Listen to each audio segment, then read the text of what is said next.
Sky, your spirit is one with me. Your wings span the mighty ocean. Your eyes see everything.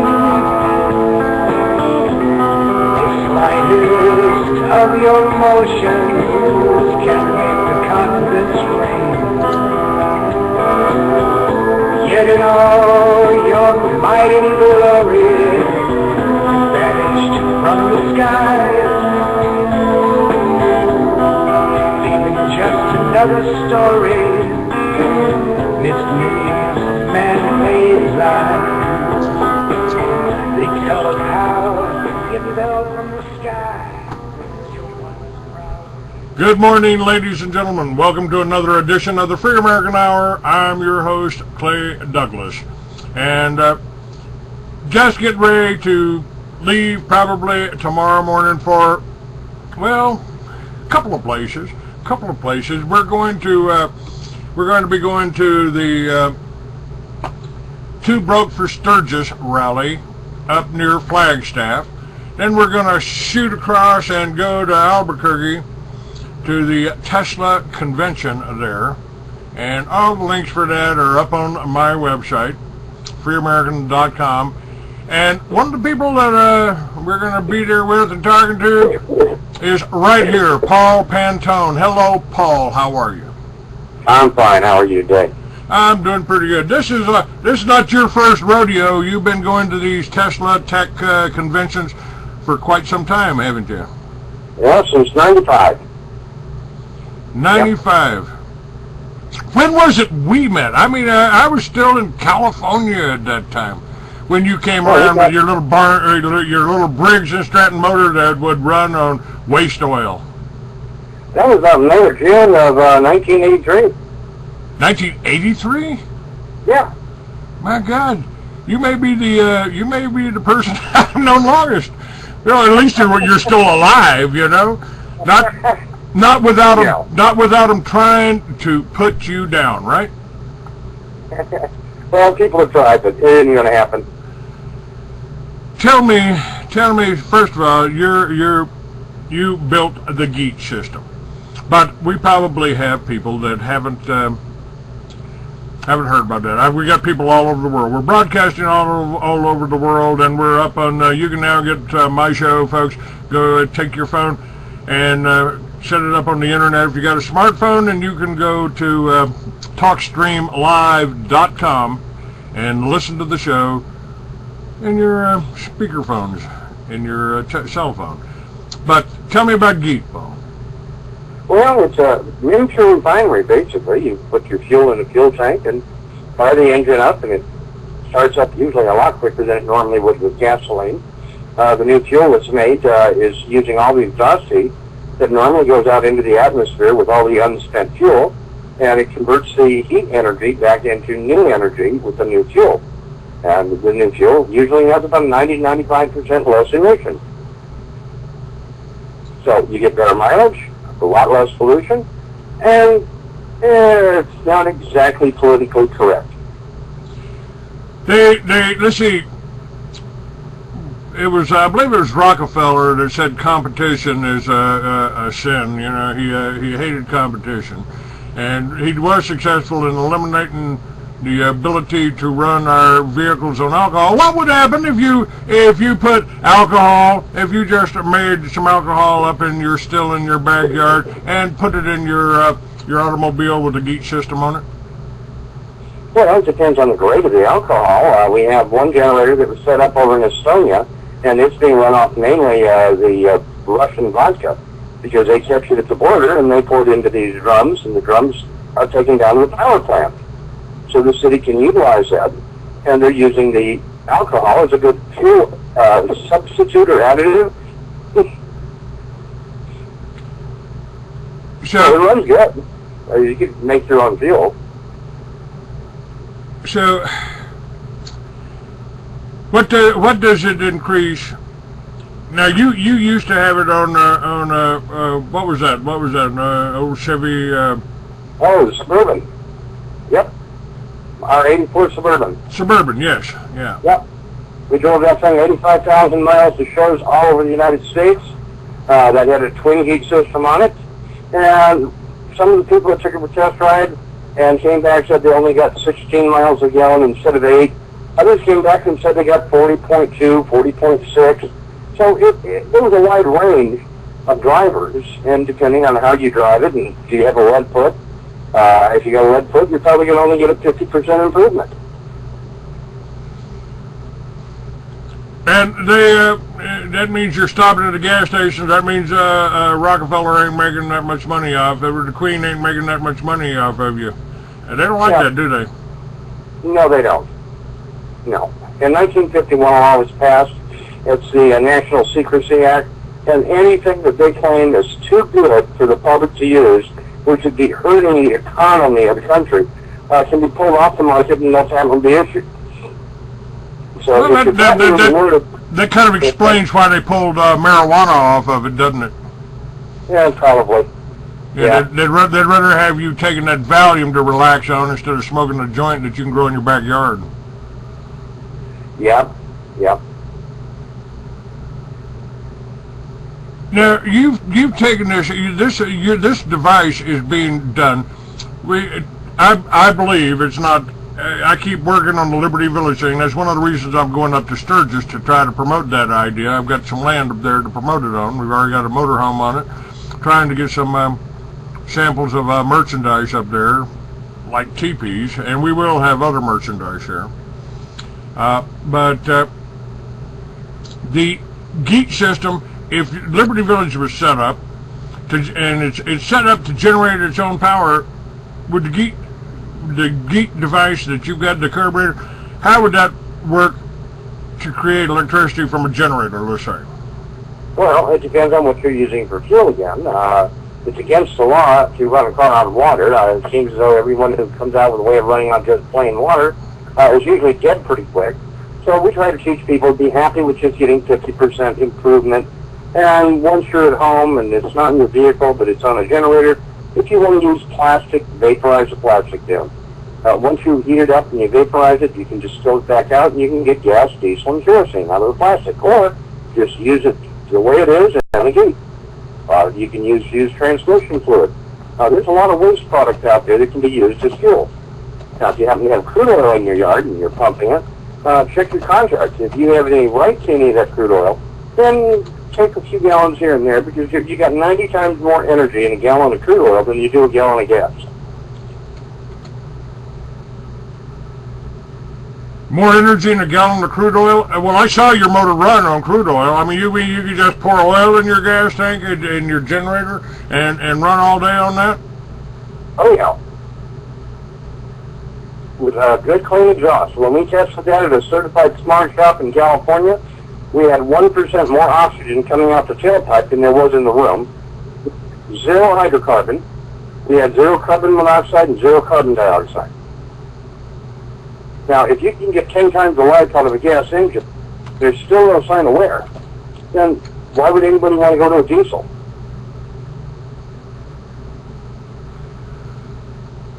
How much would it cost?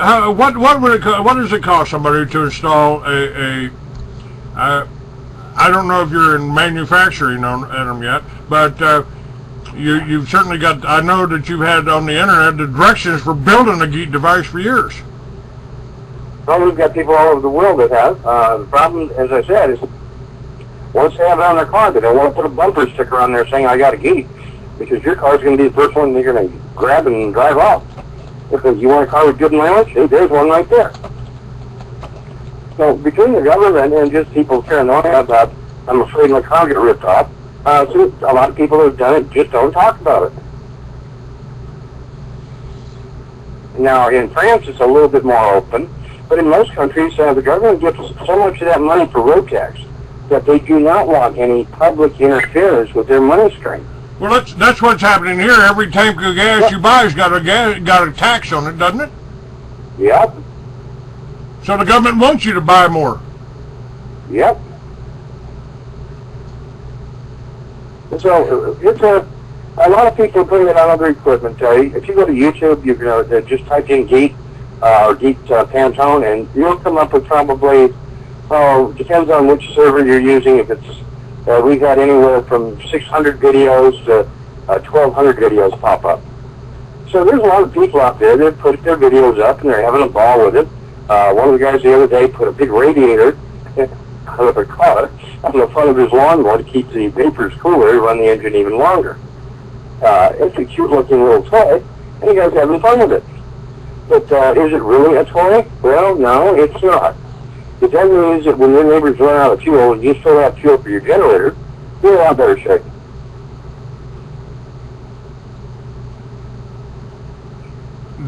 Now, go ahead. We are going to be, you asked about kits. We're not going to sell it as a kit. We'll have all the components that you need. They'll be at the show, and you'll probably be one of the guys driving in it. So, hope you're ready for that one, but we have a Subaru that's been retrofit by one of our dealers, and he will be at the show, driving people around, and you can go to the gas station with him, fill up, and go for a 50, 60, 80-mile drive and come back and fill up again. You're going to find out that he is not getting his 18 or 19 miles a gallon anymore. And after you've driven 50 or 60 miles and you only put 1 gallon in, you're going to say, oh, yeah, we are getting a 50% improvement. I don't know if I can do that, Paul. I haven't driven a car in 2 years. Okay. But maybe it's like roller skating, you know. Yeah, hold on just a second. Okay. All right. Folks, you can go to freeamerican.com. You can pretty much see my schedule when the events are happening. That's where we'll be. And to my guest who says, did you get enough money? The answer is always no. Sorry. But all the components you need to put a gate together are going to run about $1,500. Okay. And that's for the car. That's electronic fuel ignition. So it's not just the old carburetors anymore. This is a major breakthrough at the show. So you can do this with all the what's the device they put on to clean up the air? What is it? What's the device on all the cars that they put? Which one? Come on. They put a slug pump on. What does a slug pump really do? But California passed a law saying you had to have 50% less reduction or you couldn't sell car air. So they patented, a law firm, Brown & Brown in Beverly Hills, patented a device called a slug pump. And what it does is it pumps twice as much air through the tailpipe that normally goes through. So that reduces the amount of pollution without really reducing the amount of pollution by 50%. So never really reduce the pollution at all. It's just you added fresh air to it. So on the environmental, you know, I've talked about Obama's idea of greening America is, you know, selling the top of a mountain to an international investment firm so they can come over here and put big windmills up and run the electricity back down to the power companies and sell it to you. So they cut themselves in for a piece of the action. And my idea of greening America is to put a gate system on every car, put a windmill and a solar unit on every house.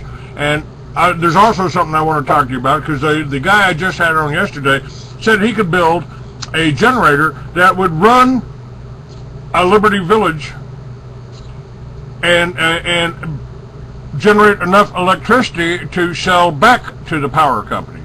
And I believe what he's talking about is a magnetic generator. I know they created one in Australia. I haven't seen one here because I don't think they want to, you know, they don't want us to have that kind of power. But is it possible to build a magnetic generator? And have you looked into this? With my first one I built the same time I met you back in '83, and after demonstrating it for my girlfriend, my sons, I had to take the thing apart. Hold on just a second. I'm doing a live radio stuff. Some people just came in. They're here to come to school. So you built one of these generators and you took it apart. This is what Russell, my guest yesterday. You 3 days after I built it and it's sitting there on the table running, my girlfriend came in and said, "Hey, take that thing apart. I don't want to get killed." I said, "What do you mean?" She said, "Well, I talked to my brother and some friends, and they said if you got anything like that, they call it perpetual motion, and they'll kill you for that. The oil companies and all the big people." I said, "You know what? I don't need the pressures." So we took it apart. Well, you know, that's exactly what Russell said. Now, one of my people on here, one of my advertisers, he said, "Well, why would he take it apart? If he can build one, you know, why not just build one? If he needs money, why not just build one, set it up, and plug it in, and let the electric companies pay you?" And he took it apart because he thought they would kill him. Yep. You know, this is why my plan for Liberty Villages includes giving a home to homeless veterans in order to defend the place. I mean, I think we really got to do that. If we're generating our own power, even if we put wind and solar up, and didn't say a word about a generator buried there in the ground running on magnets. Yeah. They would still probably. You keep it as low profile as you can. And they would still probably come after us, wouldn't they? For the solar and the wind. The minute you sell it back to the grid, you've just put your red flag up. Now, it's possible that we could cut the lines entirely and they'd never even know about us, wouldn't they? Would they? Yep. Oh, just on your total green community, you don't want any outside support, that's fine. Now, talking about the outside support, here's what people need to understand. I don't know if you've been to my website lately, but the thing is that Obama has just signed an executive order talking about all the economic potential,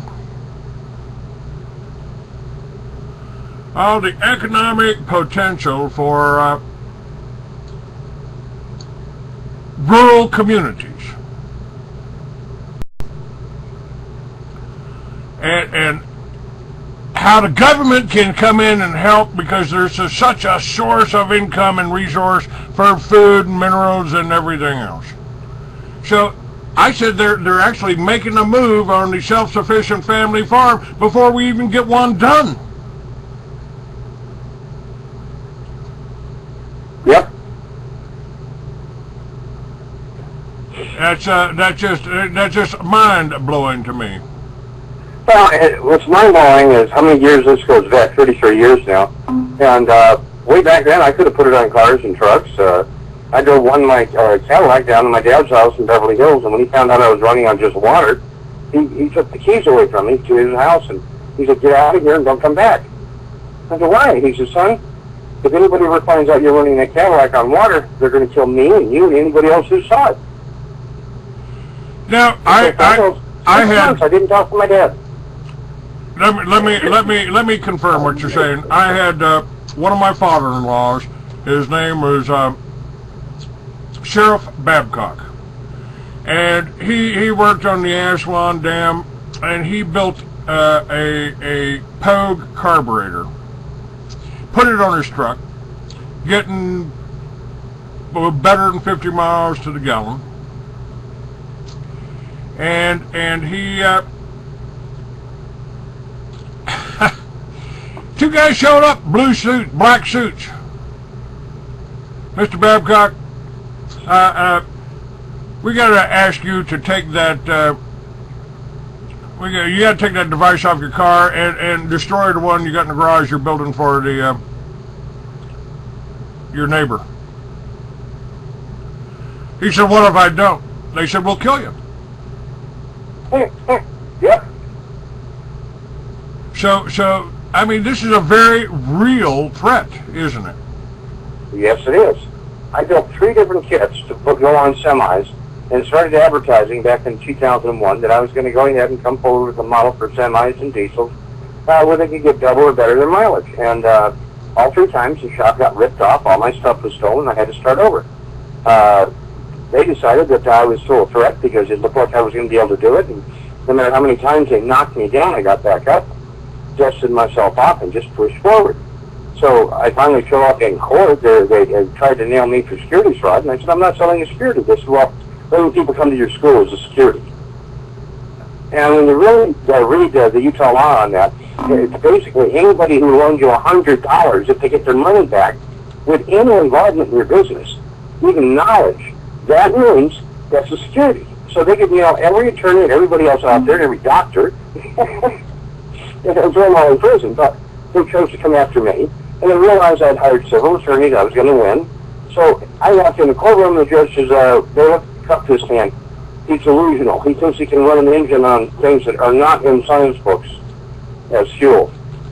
So until he's no longer delusional, we have to keep him locked up in a mental hospital. And even though the law says they could not keep me more than a year and a half, 3.5 years later I left there limping because they made me spend 2.5 years of that in a wheelchair with a broken foot. So, no, they can do whatever they want.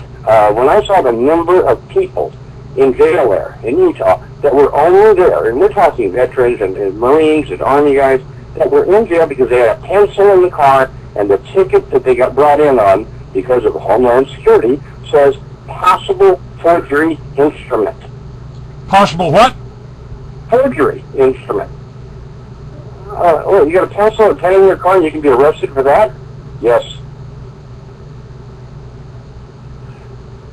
This is getting pretty crazy. Is it? It ain't getting better, is it, Paul? Oh no. And then the torture they put these guys through.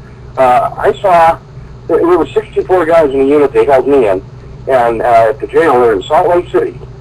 The county jail is right next to the bus depot. Every morning they start the buses up at 5:30, 6 o'clock, idle them for about a half hour. All of that pollution goes into the ducting system for the prison, the jail there, and blows down, and about 25% of the guys wake up with nosebleeds, burning eyes, coughing, gagging because they can barely breathe. Skin feels like it's on fire. And I'm sorry, that's inhumane. The guards are allowed to walk around with coats on. You've got your little jumpsuit to keep it colored now.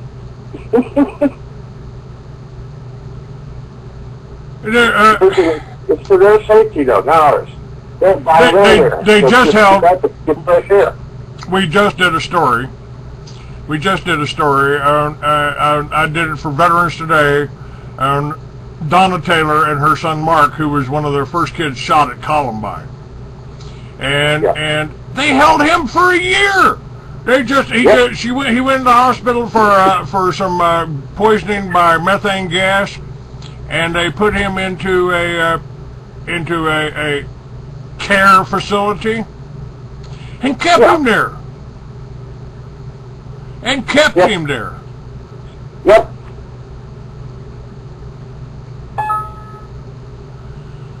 Okay.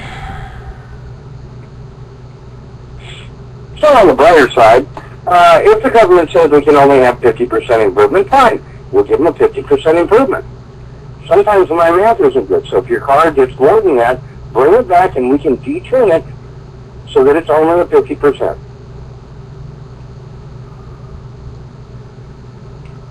We wouldn't want to make them unhappy. All right, let me look here and see what we're doing. Okay, almost there. Now, what are you going to be? You're going to have demonstrator vehicles there at the Expo convention. Is that right? Yeah. And some generators. And I have no idea what else might show up. There was one year they had one engine with me. They had just released me. And when I walked in, there were about 9 people who brought equipment in that they had built just for that show. So I never know if it's going to be a Volkswagen, a pickup truck, or a semi. Now, we had one semi retrofit in Colorado, in Denver there, at the Tesla conference, and they pulled up to that. And I look out the front door of the conference center, and in the no parking area out front, the guy's got the hood opened up with a gate on it. So we brought the whole crowd out front. Cops showed up, and they were more interested in buying the plants. They didn't want to harass us. bad part was the guy had to take it off his truck because when he went in to get fuel and they found out that he was using water in one tank, they said, "I'm sorry, skin us off." Now, repeat that. If you're putting water in your fuel tank and you do not have a permit issued by the state that you can use water, you cannot use water as a fuel. Oh, that's interesting. Yeah. Now, we tried all the states, and the only state willing to work with us was Kentucky. And they said, "Hey, as long as you pay us our 16.8 cents a gallon, we don't care what you use." So, there's going to be a lot more people, I think, in Kentucky opening shops. Now, you say you're going to have generators there, generators for sale there? I don't think we're going to have any extras there for sale. I'm bringing one with me that is being set up, not like I'm shipping out. This one's being set up so you can immediately hook it up and use it for just fun fuel. I like to demonstrate pickle juice and Mountain Dew and peanut jar. We have one set up to do that, and then by just simply changing a hose, you can run it off an AKO unit, or changing another hose, you can run it off gas if you want. Just the way it came from the factory, only a lot cleaner. So we're going to show people all the different options they have available, let them decide what they'd like to do. Now, if you could run your generator inside without a danger of carbon monoxide, is that accurate? We have built several engines, lawnmower and generators, where the exhaust doesn't even leave the engine. It goes right back into the air intake. It's called closed loop. When you do that, if nothing is leaving the engine, then you can run that any place you want. It's 100% closed loop. Well, that's. And we have one of our original generators that we sent out back in 97. It went to Ohio, and during a blackout in the neighborhood, everybody's power went out. It was Thanksgiving Day, and the guy went out, got his generator, brought it in the living room, and fired it up. His relatives are all standing around going, "Hey, you can't have that in here, police. It'll kill us." So he went and got the carbon monoxide detector off of his furnace, and he went over to the engine, showed him how low the reading was. Then he went over to the gas stove and showed him the reading was 10 times higher. And he said, "Now, they don't complain about gas vapors taking the oxygen and replacing it with CO. Why can't I run the engine in the house?" And the relatives all realized that by cooking the turkey in the oven, they were actually polluting more than running a generator in the living room. Yeah, now we could modify all the gas stoves and furnaces and everything else with heat so they're zero emission. But do you see any government agency really giving a crap about that? No. None of them. Sharon's asking how much would one of those generators cost? If the geek system costs about $1,500, you could just adapt it for any generator system, or are you going to be having somebody to make it specifically with that with your device on it? No, we buy generators from different sources. We modify them with heat, and then we sell them. The current model is at 5.5 kW. They're available at all Harbor Freights. So if you ever had a need to go get a second one, you could. They're all over the place, and these are selling at $1,600. $1,600? That's a great price. That's a great price. Yeah, but it's electric start or manual start. So you have options there. Do you want to pay a little bit extra for wheels and a handle so you can move it around easily? Or do you want to just manhandle it, 2 guys pick it up and move it? Do you want to have it set up with a battery so you can have electric start? Or do you like pulling? I don't like pulling the rope anymore, thank you. So I like electric start. Yeah, I don't